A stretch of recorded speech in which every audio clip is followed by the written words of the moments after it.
Friends, जो अभी United Nations की जनरल असेंबली की जो मीटिंग्स हो रही हैं, 80th सेशन वो चल रहा है, 80वां सम्मेलन 2025 में।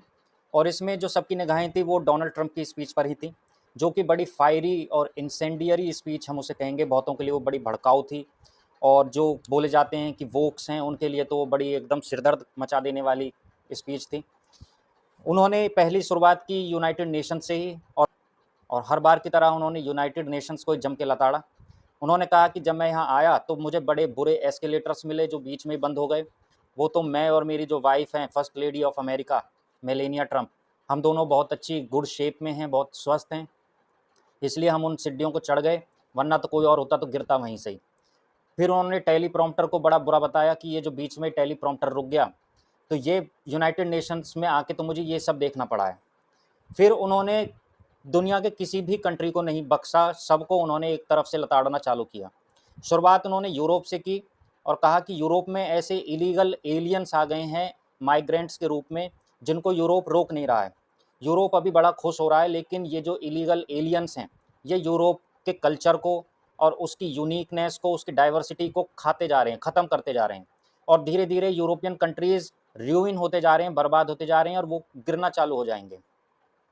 उन्होंने स्पेशली लंदन के जो मेयर हैं सादिक खान, उनका जिक्र करते हुए कहा कि उन्होंने तो एक तरीके से शरिया लॉ अप्लाई कर दिया है। ऐसे समझो कि बस मुस्लिम्स, एक इस्लामाइजेशन पूरे लंदन का, पूरे इंग्लैंड का होता जा रहा है, और Europe can not survive it. ज़्यादा लंबे समय तक यूरोप टिक नहीं पाएगा।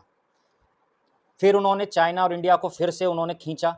उन्होंने कहा कि ये दोनों कंट्रीज सबसे बड़े वॉर फंडर्स हैं, जो रशिया यूक्रेन वॉर है उसके।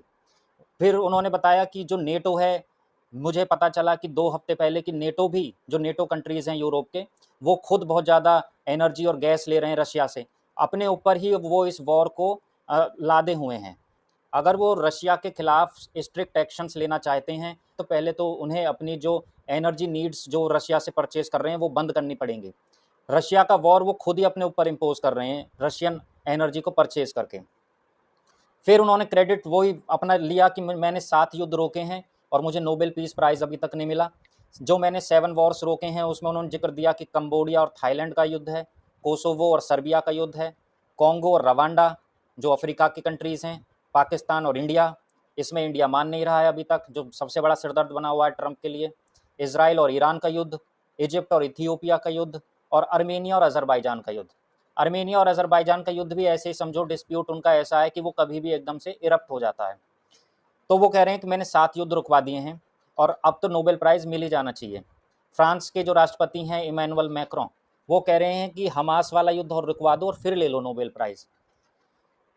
इसके अलावा यूरोप की जो कंट्रीज़ हैं, वो एक-एक करके फ़िलिस्तीन को अपनी रिकॉग्निशन यानी मान्यता देती जा रही हैं, और अकेला अमेरिका है जो अभी तक इज़राइल के साथ खड़ा है, और वो अब इन कंट्रियों को अच्छी निगाह से नहीं देख रहे हैं ट्रंप। ट्रंप उन्हें वार्न कर रहे हैं कि तुम लोग टेरर को रिवॉर्ड कर रहे हो, टेरर को रिकॉग्नाइज़ कर रहे हो, यदि तुम फ़िलिस्तीन को रिकॉग्नाइज़ कर रहे हो। यूरोप के जो बड़ी कंट्रीज़ हैं, यूनाइटेड किंगडम और फ्रांस, इसके अलावा नॉन यूरोपियन कंट्रीज़ जैसे कि कनाडा और ऑस्ट्रेलिया, इन्होंने अपनी मान्यता दे दी है। क्लाइमेट चेंज को उन्होंने कहा कि ये एक सबसे बड़ी ग्लोबल कॉन जॉब है, यानी दुनिया का सबसे बड़ा धूर्त, सबसे बड़ी धोखाधड़ी वाली जॉब यही है क्लाइमेट चेंज। इसके नाम पे बहुत सारी धोखाधड़ी दुनिया में होती जा रही है। जो अमेरिका जैसी कंट्री हैं, उनकी प्रोग्रेस को रोकने के लिए ये इस प्रकार के एफर्ट्स लादने की कोशिश की जाती है कि ये मत करो और वो मत करो, और अमेरिका जैसी कंट्री पीछे रह जाएंगी और चाइना और इंडिया जैसी कंट्री आगे बढ़ जाएंगी। तो ट्रंप ने क्लाइमेट चेंज को भी धर के लताड़ा। इसके अलावा उन्होंने बायोलॉजिकल वेपन्स का भी जिक्र किया, और इनडायरेक्टली चाइना को उन्होंने इस चीज़ में खींचा कि चाइना के द्वारा फैलाया गया था कोरोना वायरस, और जो कंट्रीज़ बायोलॉजिकल वेपन्स टेस्ट करती हैं, पैथोजेंस टेस्ट करती हैं लैब में, उससे ये पूरी दुनिया झेल चुकी है कोरोना वायरस के रूप में इस चीज़ को। तो वो पहले से ही उनका ये रवैया रहा है कि वो चाइनीज़ कोरोना वायरस बोलते हैं उसको, ना कि सिंपली कोरोना वायरस।